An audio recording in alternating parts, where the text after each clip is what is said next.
Safety का connection कीजिए बच्चे के साथ, तब बच्चे आपको मानेंगे। सबसे पहले आपने बच्चों को खुद समझा, तभी तो वो आपकी बात समझेंगे। ऐसा कौन है आइडियल घर में जिसको बच्चे अपना आइडियल बना लेते हैं? आइडिया भी वहीं से लेते हैं, रिएक्शन भी वहीं पे होती है। Hello everyone, welcome to channel books and babies. सखी, सहेली, साथी, दोस्त, बहन, जो भी आप मुझे अपना समझे। आज हम बहुत इंपॉर्टेंट टॉपिक पे बात करने वाले। बच्चे बात क्यों नहीं मानते? आपके साथ भी प्रॉब्लम है, मेरे साथ भी ये प्रॉब्लम थी, बिकॉज अब नहीं है। मैंने अपनी लाइफ में कुछ ऐसे चेंजेस किए जो मेरी लाइफ में तो बहुत उन्होंने इफेक्ट दिया, तो मैंने सोचा आप लोगों से शेयर कर सकती हूँ। आज हम 7 ऐसे पॉइंट्स पर बात करेंगे कि बच्चे आखिर बात क्यों नहीं मानते। बात ना मानना इसका मतलब हमारी बात ना समझना। हो सकता है कि हमने बच्चों को ना समझा हो, दैट्स वाई बच्चों ने हम लोगों को नहीं समझा। तो चलिए भैया, आज थोड़ा बच्चों को समझते हैं, बच्चे हमको समझेंगे, तो समझा से ही हम बनाते हैं आज की अपनी कि चलो आज बच्चों को थोड़ा समझते हैं। S4 होता है सेफ्टी, मतलब सुरक्षित लगने का भाव। चलो मैं आपको बताती हूँ। जब तक बच्चे को नहीं लगता है कि आप उसके साथ बैठे हो, you are safe for them, वो आप कोई बात नहीं समझेंगे। क्या होता है कि जब एक छोटा बच्चा होता है, ब्रेस्ट फीड कर रहा होता है मम्मी की, तो वो हर किसी के साथ रो सकता है, लेकिन मम्मी के पास जैसे ही आता है वो चुप हो जाता है, बिकॉज उसको कंफर्म हो गया, वो सोच चुका है कि ये जो गोद है, यहाँ जो मैं हूँ, मैं सबसे ज़्यादा सुरक्षित हूँ। यहाँ मुझे फीडिंग भी मिलेगी, खाना भी अच्छा मिलेगा। और ये जो है, उसको ये तो पता नहीं होता कि ये मेरी मदर है, आफ्टर ऑल उसको थोड़ी पता है, लेकिन उसको पता है कि मैं यहाँ पर सेफ हूँ। तो वो अपनी सारे फीलिंग्स रिलैक्स हो जाएगा, शांत हो जाएगा। जब वो शांत हो जाएगा तो सारी बातें समझेगा। वही अगर किसी और रिलेटिव्स को दे दिया तो बच्चा रोने से ही चुप नहीं होगा। यही होती है सेफ्टी की फीलिंग। सेम वही होता है अगर बच्चा बड़ा भी हो जाता है। कोई ऐसा इंसान होता है जिसके पाके उसे लगता है कि वो बिल्कुल सुरक्षित है। वो घर का कोई भी मेंबर हो सकता है दादा दादी हो सकता है मम्मी पापा हो सकता है कोई और रिलेटिव हो। देखो, ऐसा ज़रूरी नहीं है कि हमेशा मदर या फादर के सामने ही बच्चा सेफ्टी फील करे। हो सकता है कोई ऐसा बंदा हो। मैं आपको बताती हूँ, मैं बचपन में अपनी बुआ जी के घर रही थी, तो मैं अपनी बुआ के पास रहती थी, तो मैं फूफा जी से बहुत शेयर करती थी, क्योंकि मुझे वहाँ पे ज़्यादा सेफ्टी फील होती थी। रीज़न क्या था कि वो डांटते कम थे। तो क्या होता है कि जब हम बात बात पे किसी बच्चे को डांटते हैं, उसे हर बात पे टोकते हैं, तो बच्चा क्या करता है कि बातों को छुपाना शुरू कर देता है। बताना कम और छुपाना ज़्यादा शुरू कर देता है। तो जब वो वहीं से आपसे बातें ही छुपाएगा और आप उसे कुछ कहेंगे तो वो आपकी बातों को इग्नोर करेगा, मतलब आपकी बातों को नहीं समझेगा। तो सबसे पहले बच्चों के साथ जब भी उन्हें कोई बात समझानी है, सेफ्टी कनेक्शन बनाइए। उनको लगना चाहिए, बच्चा बैठा है आपके पास तो उसे लगना चाहिए कि वो बिल्कुल सुरक्षित है आपके पास। तब वो आपसे अपनी बातें शेयर करेगा और तभी वो आपकी बातों को समझेगा। जो आप कहोगे उसे पकड़ेगा। जैसे कि मैं एग्जांपल बताती हूँ, अगर कुछ काम है जिसके लिए आपने बोला ये नहीं करना है, उसको मत करो, तो ये कहने की बजाय बच्चे को ये बताना चाहिए कि बच्चों चलो मैं आपको बताता हूँ कि ये क्यों नहीं करना है। समझ रहे हो? These are two different things. अगर हम बच्चे को किसी काम के लिए सिर्फ मना कर देते हैं तो वो उसको क्यूरियोसिटी होती है, क्योंकि बच्चा नई चीज़ जानना चाहता है।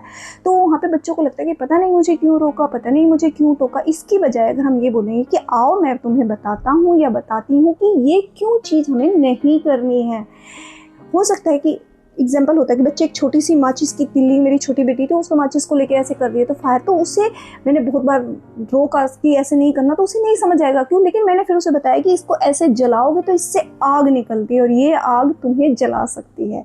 जब तक आप उस एज में नहीं आ जाते हो कि आप सेफली समझ जाओ कि ये अच्छी है या नहीं, तब तक आपके लिए माचिस को नहीं जलाना। सेम वैसे ही हर चीज़ पे एप्लीकेबल होता है। तो सबसे पहले अगर बच्चों को कोई बात समझानी है तो सबसे पहले उसके साथ एक सेफ्टी कनेक्शन। ए मीन्स अटेंशन। बच्चा ध्यान चाहता है, अब वो ध्यान कैसे भी मिले। आपने देखा होगा कभी कभी बच्चा एक बार मम्मी को बोलेगा मम्मी मोबाइल में बिजी है, या फिर मम्मी कोई और काम कर रही, तो बच्चा बोलेगा मम्मी ये चाहिए, वो नहीं सुनेगी। हो सकता है दोबारा भी बच्चा बोलेगा, तीसरी बार में बच्चा डेफिनेटली कोई चीज़ फेंक के मारेगा या फिर चिल्ला के बोलेगा। क्यों? क्योंकि उसको अटेंशन चाहिए, वो बताना चाहता है कुछ, कि वो कहना चाहता है। अगर आप उसकी बात को आराम से नहीं सुनोगे तो वो सेकंड मेथड यूज़ करेगा। वो चिल्लाने का भी हो सकता है, किसी सामान को गिराने का भी हो सकता है, कुछ तोड़ने का भी हो सकता है, बिकॉज वो सुनना चाहता है। तो अटेंशन दीजिए, बच्चे पर ध्यान दीजिए। जिस वक्त वो कुछ कहना चाह रहा है या वो कुछ बताना चाह रहा है तो उसकी बातों को सुनिए, तब उसको समझाइए कि इनमें क्या गलत है क्या सही है। बच्चे हमेशा पाना चाहते हैं। अब वो अटेंशन के लिए कुछ भी कर सकते हैं। लाइक इस बच्चे क्या कर सकते हैं, कभी कभी किसी का टेंशन लेके बड़ी बड़ी बातें भी बोलने लगते हैं। एक बच्चा दूसरे बच्चे के सामने बोलेगा मेरे पापा तो ये बड़ी चीज़ लाते हैं, मेरे पापा तो वो बड़ी चीज़ लाते हैं, मेरी मम्मी तो ऐसे बनाती है, चाहे वो झूठ बोल रहा है लेकिन उसे अटेंशन चाहिए। हर बच्चे के अंदर ये होता है और वो डिपेंड करता है कि कौन बच्चा कितना ज़्यादा होता है। एक तरीके से कहने लगता है कि फेंको बच्चा, वो वही बनता है बिकॉज ऑफ उसे अटेंशन चाहिए। बच्चे को लगता है मेरे उस पर ध्यान दो। तो कृपया जब भी बच्चों को समझाना चाहते हो तो सबसे पहले खुद उसको समझो, उस पर अटेंशन दीजिए, उस पर ध्यान दीजिए, क्योंकि हर बच्चे की एक यूनिक बात होती है। बच्चा जब भी कुछ बताना चाहता है उसमें कुछ क्यूरियोसिटी होती है, वो नई नई चीज़ें डेवलप कर रहा है, नई चीज़ें सीख रहा है, उसके लिए नई नई चीज़ें हो रही है। हम लोग फैमिलियर हैं, एल्डर्स जितने भी होते हैं वो फैमिलियर हो जाते हैं चीज़ से, लेकिन उनके लिए वो बिल्कुल नई चीज़ होती है। तो जब भी उन्हें समझाए पहले उनको थोड़ा सा समझिए, उन पर थोड़ा सा अटेंशन दे, थोड़ा सा ध्यान दे, तब वो आपको ईजिली समझ जाएंगे और एक ईजी और एक बहुत बढ़िया ज़बरदस्त बॉन्ड बन जाएगा पेरेंट्स और बच्चों। M for model. बच्चे क्या करते हैं, कॉपी करते हैं, मॉडल मानते हैं। लाइक इज अगर हम घर में कुछ भी कर रहे हैं तो वो हमारी कॉपी करने की कोशिश करते हैं। मेरी बच्ची खुद करती है, मेरी बड़ी बेटी को आदत होती है कि वो बोर्ड पे लिख कर पढ़ती है तो छोटी बेटी उसको कॉपी करती है। अगर मैं भी कुछ करूँगी तो मुझे कॉपी करती है। बच्चों के अंदर आदत होती है, क्योंकि ये कहावत है, मैंने अपनी प्रीवियस वीडियोज़ में भी आपको बताया था, बच्चे कानों से कम और आंखों से ज़्यादा सीखते हैं। इसलिए अगर हम कुछ भी बच्चों को इंस्ट्रक्शन देंगे, ये मत करो, वो करो, ये नहीं करो, ये सही है, वो नहीं है, वो नहीं समझेंगे। लेकिन अगर आपको उनके अंदर ये हैबिट डालनी है कि बच्चे सुबह ब्रश करना है तो आप सुबह ब्रश करिए, आपको देखते देखते वो खुद कॉपी करना सीख जाएंगे। आप शाम को ब्रश करने जाएगा, आपको देखते देखते वो फिर कॉपी करना सीख जाएंगे। आप अगर ड्राइंग बनाएंगे तो वो ड्राइंग सीखेगा। दैट्स मीन मेरा कहने का मतलब ये है कि आपको जो भी अच्छी आदत उसके अंदर डालनी है तो वो थोड़ी सी आदत अपने अंदर डेवलप करने की कोशिश कीजिए। बच्चे डेफिनेटली समझें, क्योंकि बच्चे इसीलिए कहते हैं बच्चे कॉपी कैट होते हैं, बच्चे बंदर होते हैं। बच्चे के अंदर आदत होती है कि जो आप करोगे वो उसको लर्न करने की कोशिश करते हैं। लेकिन इसका मतलब ये नहीं है कि कुछ को मुझसे अभी हो जाएगा कि मतलब अगर हम बच्चे को MBBS पढ़ाना चाह रहे हैं तो खुद भी हम किताब पढ़ें MBBS वाली, नहीं तो कुछ और पढ़िए। उनको ये तो लगना चाहिए कि yes you are doing the same work, तो उन्हें लगता है कि ऐसे करना है, वो कॉपी करेंगे। और एक और बात है, वो बच्चे हमेशा कॉपी करने में ये भी सोचते हैं कि वो उनसे अच्छा करेंगे, जिसको भी वो देख रहे हैं उससे अच्छा वो करने की कोशिश करते हैं, तो आपके सामने तो रिजल्ट आ जाएगा। बच्चे मोड कॉपी करते हैं तो आगे से कुछ भी अगर आप करना चाहते हैं तो बच्चे करते हैं, बच्चे समझ जाएंगे। मतलब अगर आप उन्हें किसी हार्मफुल चीज़ से बचाना चाहते हैं, किसी नुकसान से बताना चाहते हैं, तो आप खुद बताइए कि देखो ये मैंने किया तो मुझे इससे नुकसान हो गया, तुम मत करना। तो बच्चे को लगेगा हाँ ये नहीं करना है, ऐसे नहीं करना है, बच्चे सीख जाएंगे। समझ रहे हो? कोई भी एग्जांपल आप लेकर चल सकते हो। मतलब ये समझ ले कि इलेक्ट्रिसिटी क्या होता है, वहाँ पे करंट लगता है तो आप बता सकते हो, उसे दिखाओ कि इसको ऐसे छूना नहीं है, ये बहुत तेज करंट लगाता है, ये बचाने के बजाय कि वहाँ मत जाओ वहाँ करंट लग जाएगा, तो उसको नहीं समझ आएगा। हमें उनके सामने जाके उन्हें एक तरीके से रिएक्ट दिखाना है, बिकॉज बच्चे कॉपी बहुत ईजिली करते हैं। तो आप देखिए मॉडल बन जाइए आप उनको समझाना है तो आप पहले खुद पे अप्लाई कीजिए, वो आपको कॉपी अपने आप करने लगेंगे और वो अपने आप समझिए। जे मीन्स होता है जस्ट टू मैनी ऑर्डर्स। मतलब मैं आपको बताती हूँ, बहुत सारी बातें एक साथ बोल देना, जैसे कि तुम ये भी करो, तुम वो भी करो, तुम वो चीज़ भी उठा के लाओ, तुम ये चीज़ भी उठा के लाओ, तुम वहाँ भी ये रखो वहाँ रखो, तो बच्चा कंफ्यूज हो जाता है कौन सा पहले करना है कौन सा बाद में करना है। टू मैनी ऑर्डर्स मत दीजिए बच्चे को, एक काम के लिए बोलिए, जब वो कंप्लीट कर लेता है then after you proceed for the second work. क्योंकि बच्चे को क्या होता है क्लियर नहीं समझ आता, उनको स्पष्ट नहीं होता कि मुझे कौन सा काम पहले करना है। तो एक साथ बहुत सारे ऑर्डर मत दीजिए। लाइक तुम खाना भी खा लो, तुम उसके बाद ये पढ़ भी लो, तुम उसके बाद नहा भी लो, तुम उसके बाद ये भी करोगे, तो it will be irritating for them. उनको लगेगा कि समझना क्या है, फिर वो कुछ भी नहीं करेंगे। इसलिए पहले जब वो एक जॉब को कंप्लीट कर लेते हैं तब उसके बाद इंस्ट्रक्शन दो कि तुमने ये कर लिया। ऐसा हो सकता है कि आप एक साथ 2 दे सकते हो कि पहले ये करो देन ये करना है। मतलब पहले ब्रश करना है, जब जाके फिर नहाना है, ठीक है। जब वो नहा के आ जाता है तो फिर बोलो कि अब ये कपड़े पहनने हैं और अब सोना है, वॉट एवर, स्कूल से आने के बाद सोना है या फिर पढ़ना है या फिर कहीं जाना है। तो 1 बाय 1 उसको इंस्ट्रक्शन दो, बिकॉज टू मैनी इंस्ट्रक्शन में बच्चा कुछ भी फॉलो नहीं करता। वो बोलेगा मुझे तो समझ नहीं आ रहा, मैंने ये भी नहीं करना, मैंने वो भी नहीं करना, भाड़ में जाए सारी चीज़ें। फिर वो कुछ भी नहीं करता तो कुछ नहीं मिलता। और वैसे भी कहा जाता है ना, इट इज कॉमन एग्जाम्पल कि something is always better than nothing. थोड़ा कुछ ना से बेटर होता है। इसलिए बहुत सारे टू मैनी इंस्ट्रक्शन एक साथ मत थोपिए, बहुत सारी चीज़ें बर्डन लगती है। और ये हम खुद अपने ऊपर भी एग्जांपल लगा के देखते हैं। मतलब कोई अगर हमें बोले कि भैया ये भी कर दो वो भी कर दो, तो फिर हमें क्या लगेगा कि भैया मैं कुछ नहीं करना है, लो अब हम बैठ गए, अब हम कुछ भी नहीं करते। Similar happen to the kids, वो भी नहीं करते हैं, बच्चे भी नहीं समझते इन बातों को। तो बहुत सारी बातें बच्चों को एक साथ मत बोलिए। जब एक कंप्लीट हो जाता है, अच्छे से बच्चे कर लेते हैं, after that you give the second order या फिर सेकंड इंस्ट्रक्शन, जो भी आप करना चाहते हैं। टू मैनी ऑर्डर्स एक साथ मत दीजिए बच्चों को, समझ जाना अगर चाहते हैं तो। जस्ट टू मैनी ऑर्डर्स नहीं। हर्ड फीलिंग मतलब उनको सुनना। बच्चे अगर कुछ बात बताना चाहते हैं उनको थोड़ा सुनिए। जैसे कि मैं एग्जांपल बताऊँ, बच्चे को हमें पता होता है कि अब बच्चे का खेलने का मन है, शाम का टाइम हुआ है, बच्चे को पढ़ना भी, बच्चे को खेलना भी है। तो उन्हें ये मत बोलिए कि तुरंत अभी खेलने नहीं जाना। उसको बोलना, बच्चे को बोलना है कि मुझे पता है तुम्हारा खेलने का मन है। मतलब उन्हें ये बताना है कि हम समझ रहे हैं कि आपका मन क्या करने का है, लेकिन पहले इसको कर लेते हैं, पहले हम थोड़ा पढ़ लेते हैं, after that we will play, हम खेलेंगे, या फिर तुम खेलने जा सकते हो। तो बच्चे को लगेगा ठीक है, इट्स ओके, पहले मेरा ये एक टास्क है, मुझे ये करने के बाद वो करना है। लेकिन हम ये बोलेंगे कि अगर खेलने ही नहीं जाना है तो वो टास्क तो आपने रोक दिया फोर्सफुली, लेकिन जो आपने करने के लिए उसको बोला है वो बिल्कुल अब नहीं करेगा, बिकॉज वो उसकी प्रायोरिटीज़ में था ही नहीं, उसका मन अब कुछ और था। देखो, मन को कंट्रोल करना तो हम जो बड़े आदमी हैं, हम जो बड़े हैं, हम लोगों को ईजी नहीं हो पाता। मन हमें कहता है कि आज नहीं पढ़ना है तो नहीं, मन नहीं करेंगे, आज खाने का ये मन है, कहते हैं ना खाने का आज ये मन है तो ये खाएंगे, आज तो खाने का वो मन है, आज तो बारिश हो रही है, आज तो पकौड़े खाने का मन है। तो मन तो सबका होता है, बच्चे का भी वैसे ही मन होता है। तो अगर हमें उसे करना है तो उसे हमें सही डायरेक्शन में डायरेक्ट करना होगा। तो हर उस लर्निंग, उसकी बात को सुनिए कि वो करना क्या चाहता है, जो वो समझाना चाहता है उसकी बात को बोलिए। उसको हाँ ऐसे रिस्पॉन्स कर सकते हैं कि firstly complete this work then you go there. पूरी तरह से नहीं कर सकते, उसको थोड़ा डाइवर्ट कर सकते हैं, कंप्लीटली छोड़ नहीं देना है। क्योंकि अब आ जाते हैं हम ए पर। ए मीन्स होता है एज अप्रोप्रिएट, उम्र के अनुसार समझना। अब ये देखो, रियली में बहुत ही, मेरे ख्याल से तो ये सबको पता भी होता है मैक्सिमम, तभी मैंने बोला था ना कि 5 चीज़ तो ऐसी होंगी कि जो सबके लिए नहीं होगी, लेकिन एज अप्रोप्रिएट होता है।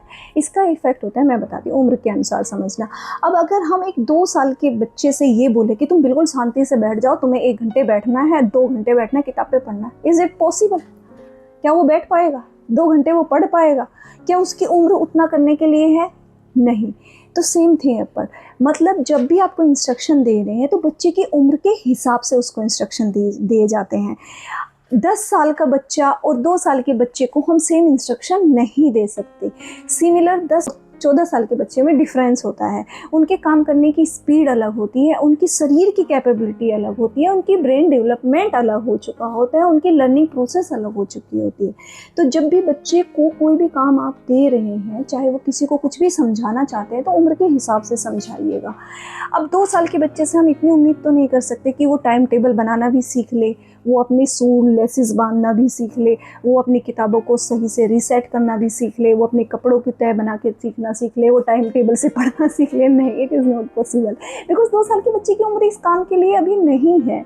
सिमिलर एक 10 साल के बच्चे को हम ये सारी चीज़ें बता सकते हैं कि आपको अपने शूज़ अच्छे से साफ़ करके रखने हैं, स्कूल जाने से पहले उनकी पॉलिश करनी है, आप अपनी किताबों को अच्छे से रीसेट करेगा, हर वीकेंड में आप अपने क्लोथ जो है उनको अलमारी में अच्छे से रखेगा, आप नहाएगा।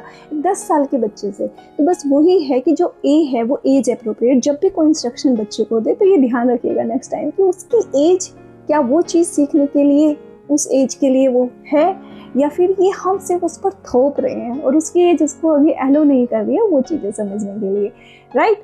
तो ए मीन्स होता है एज अप्रोप्रिएट। अब बचता है सिर्फ लास्ट ए। चलिए अब उसको अप्रिशिएशन, बच्चे की तारीफ करना। अब आप समझिए, मैं आपको बताऊं, पूरे वर्ल्ड में ऐसा कोई पर्सन नहीं है जिसको तारीफ पसंद नहीं हो। कहते हैं ना, कोई एक ऐसी चीज जो राजा को भी पसंद हो और रंग को भी पसंद हो। ये पुरानी कहावत है, मेरे पापा मुझे बचपन में बोलते थे कि बेटा एक ऐसी चीज है जो किसी राजा को भी सेम ही आनंद देती है और एक रंग, एक गरीब को भी उतना ही आनंद देती है। दैट इज एप्रिशिएशन, सराहना, तारीफ करना। बच्चों को भी उतना ही मजा आता है सुनने में और हम जो बड़े हैं हमें भी उतना ही मजा आता है। तो आप अगर आपका बच्चा कोई अच्छा काम करता है तो आप उसकी तारीफ कीजिए। मतलब अगर आपके बच्चे ने अच्छे से कपड़ों की फोल्डिंग की, बहुत अच्छा किया बच्चे, वेरी गुड। उसने अच्छे से अपने जो छोटे छोटे काम किए उसकी तारीफ कीजिए। क्या होता है कि जब हमारी कोई तारीफ करता है तो हमें लगता है कि रियली मैंने कितना अच्छे से काम किया, अगली बार तो मैं और अच्छा करूँगा। बिकॉज तारीफ हमें जो होती है मोटिवेशन देती है कि जो हम काम कर रहे हैं वो बहुत अच्छा कर रहे हैं, तो हमें उसे और एनर्जेटिकली नेक्स्ट टाइम जब हम करते हैं तो हम उसे और बहुत एनर्जी से करने की कंप्लीट करने की कोशिश करते हैं, अप्रिशिएशन, तारीफ। तो अपने बच्चे के नेक्स्ट टाइम जब ये लगे कि इसे कुछ समझाना है और वो कुछ गलत कर रहा है, तो आप ये समझा वाला चीज़ें अप्लाई कीजिएगा और लास्ट में तारीफ जरूर कीजिएगा। अगर आप अपने बच्चे को कोई काम रियल में परफेक्ट करना चाहते हैं तो आप तारीफ कीजिएगा उसका, कि आपके अगर फॉर एग्जाम्पल आपके बच्चे की राइटिंग खराब है तो उसे बोलिए कि बेटा राइटिंग आपकी थोड़ी खराब है, इसको थोड़ा सही कर सकते हो, इसको ऐसे लिखा जाएगा तो ज़्यादा बेटर लगेगा, राइट। और जब वो अच्छा लिखता है तो आप बोलिए वेरी गुड, आपकी राइटिंग तो पहले से बहुत अच्छी हो गई, नेक्स्ट टाइम और अच्छी होगी। तो और आप रियली मानिएगा कि it is really very effective. आप देखिएगा कि वो खुद कोशिश करेगा, क्योंकि उसके मन में जब भी वो लिखने बैठेगा तो उसे लगेगा अच्छा मैंने लिखा था तो मुझे ये बोला था कि अगली बार मैं इससे अच्छा लिख सकता हूँ, तो चलो ट्राई करते हैं। तो अप्रिशिएशन सबके लिए अच्छा होता है। तो यही था आज का समझा। नेक्स्ट टाइम जब भी आपको ऐसा लगता है कि आपके बच्चे आपकी बात नहीं सुन रहे, तो आप समझा को ट्राई कीजिएगा। Definitely it will work in your life, because इसने मेरी लाइफ में काम किया और it is really very effective. सबसे पहले हम बच्चों को खुद समझते हैं, बच्चे हमें समझेंगे। यही थी आज की वीडियो जिसमें मैं आपको बताना चाह रही थी कि बच्चे बातें क्यों नहीं समझते। तो आई होप कि ये वीडियो आपके लिए हेल्पफुल हो। अगर आपको अच्छी लगी तो अपने किसी फ्रेंड्स के साथ शेयर कीजिए जिसको कि आपको लगता है कि भैया उनके बच्चे भी ऐसे हैं, वो बड़ी शिकायतें करते हैं कि उनके बच्चे बात नहीं समझते। तो हो सकता है कि वो भी इनमें से कोई ऐसी मिस्टेक कर रहे हो या फिर ऐसी कोई चीज़ हो जो उनकी लाइफ में मिस हो जिसकी वजह से बच्चे बात नहीं समझ रहे। आप उनको शेयरिंग कीजिएगा, बिकॉज शेयरिंग इज केयरिंग। और अगर आपको मेरी वीडियोज़ अच्छी लगती हैं तो मेरे चैनल बुक्स एंड बेबीज़ को सब्सक्राइब कीजिएगा, जिससे कि मुझे मोटिवेशन मिलता है कि मैं ऐसी वीडियोस बनाऊं जो किसी के लिए हेल्पफुल हो। इवन सिंगल अगर मैं कुछ लोगों की भी लाइफ की प्रॉब्लम सॉल्व कर सकती हूँ तो मुझे लगेगा कि मैंने अपनी लाइफ में कुछ अच्छा किया है। तो मिलेंगे नेक्स्ट वीडियो में, जहाँ पर मैं आप बच्चों की नई प्रॉब्लम्स के बारे में डिस्कस करेंगे। हर सोमवार को मैं बच्चों से रिलेटेड ऐसी वीडियोज़ लेकर आती हूँ जिसमें गुड पेरेंटिंग टिप्स की बातें होती हैं। तो आप मुझे कमेंट्स करके बताइए कि आपको मेरी किस वीडियो से रियल में फ़ायदा मिला है और आपको किस टॉपिक पे नेक्स्ट वीडियो चाहिएगा। मिलेंगे नेक्स्ट वीक नए टॉपिक के साथ। जब तक के लिए अपने बच्चे को समझिए, और नेक्स्ट टाइम जब भी वो लगे कि वो बात नहीं सुना तो पहले उसको समझिएगा, फिर वो आपको समझेगा। मिलेंगे नेक्स्ट वीडियो में, तब तक के लिए नमस्कार।